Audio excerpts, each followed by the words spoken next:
New York City is always bustling. Tall buildings, bright lights, sirens, drunken shouts, and constant honking of horns. But there's one place that stands out. An old alley off 145th Street in Harlem. The alley seems to have a life of its own. No one ever walks by, and even the homeless avoid it. In the middle of the night, when the rest of the city is still bustling, the alley is quiet, too quiet. It's said that this silence hides a whisper that can penetrate the human mind, a whisper that can imitate loved ones, the dead, even the voices we most long to hear. People call it the calling whisper, an invisible creature. It's never been clearly photographed, but its presence is marked by one thing: its victims disappear, without a trace. Without a trace. Malik Thompson, 38, is a security guard at an old apartment building in Harlem. His large body, his tired face, his eyes filled with sadness. 2 years ago, his wife, Serena, died in a hit-and-run accident. Since then, Malik has never recovered.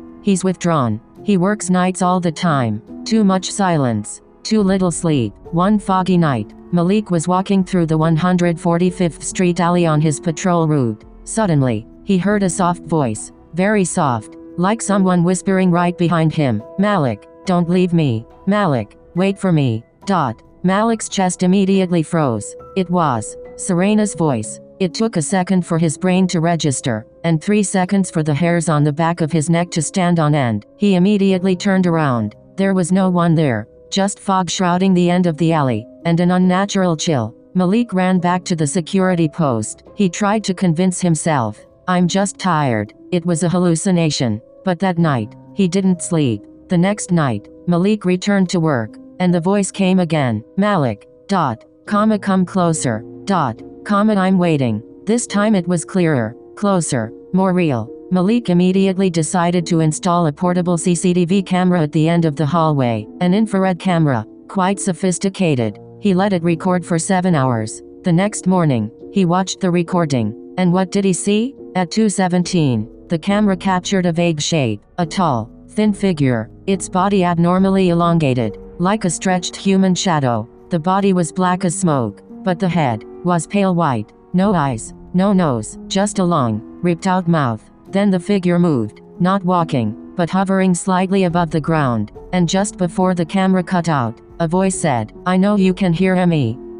Malik dropped his phone. His hands were shaking. This wasn't a hallucination. This wasn't his wife's voice. There was something in that hallway. Malik went to his friend, Nora Jenkins, a librarian at the Harlem Public Library. He told her everything. At first, Nora didn't believe him, until she saw the recording. Her expression changed. Her face paled. She took Malik to the old archives, where the old building documents were stored. After an hour of searching, Nora found documents from a 1902 renovation. The hallway was once part of the North Harlem Psychiatric Hospital. There were records of patients who frequently spoke with voices from the walls, patients who fled into back hallways, and 5 mysterious disappearances whose bodies were never found. In one of the oldest documents, a description was written: the Whisperer, an entity that mimics the voices of loved ones to lure emotionally vulnerable patients.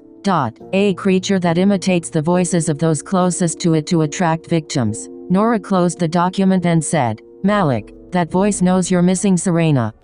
This creature is exploiting your grief." Malik was silent. His heart felt heavy. The next night, the fog descended even thicker. The hallway looked like the mouth of a dark cave. As Malik passed through it to return to his apartment, all the street lights went out at once. Click, click, click. Total darkness. And from the darkness, a soft voice emerged. "Malik, help me. I'm cold." It was Serena's voice. Unmistakably. Exactly. Flawless. Malik began to walk unconsciously. His feet moved on their own. "Serena. Come. Follow me."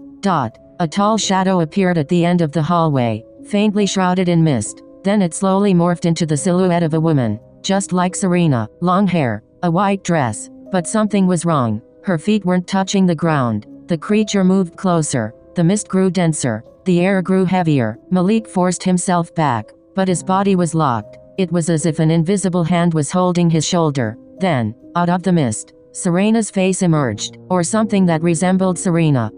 The face cracked like broken porcelain. The black eyes were empty. The mouth was torn all the way to the ears. "You should have followed me earlier." The creature let out a long scream, the sound breaking like metal being dragged. Malik felt his head grow heavier. The scream filled his mind. Follow me. You still have guilt. You want to see Serena.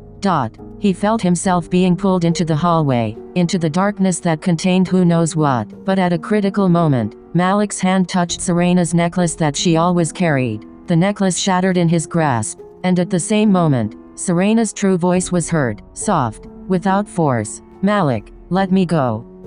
It's time for you to live again. The voice didn't come from the hallway. It didn't come from the creature. The voice came from within his heart. The creature immediately retreated. His voice turned into an angry scream. No, he belongs to me. The hallway shook like an earthquake. The walls seemed to melt into black shadows. The creature transformed into a tall, terrifying figure, its mouth as wide as its chest. It lunged at Malik. Malik ran with all his might. The hallway turned into a maze. Every turn looked the same. Behind him came a sound. Thump, thump, thump. Big, fast, unnatural steps. The creature approached. The street lights flickered. The walls of the hallway seemed to stretch, pushing Malik further away. In his panic, Malik remembered something. This creature thrives on loss. I have to close that door.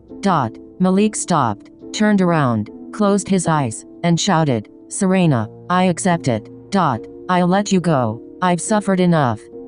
At that moment, a strong wind swept through the hallway. The creature stopped a few feet away from her, as if burned by an invisible light. Its face melted, its body cracked like glass. Then, boom, the creature exploded into black mist. The hallway fell silent again. The police arrived after receiving reports of screams from nearby residents. They found Malik unconscious in the middle of the hallway. The CCTV camera smashed, and Serena's necklace shattered. After that day, the unseen voices were never heard again. But there was one caveat. The apartment's new caretaker swore she saw a tall shadow standing at the end of the hallway for a second before disappearing. And some say, the whisper isn't dead. It's just moving on, looking for someone whose loneliness it can feed on. Because New York is full of lost people.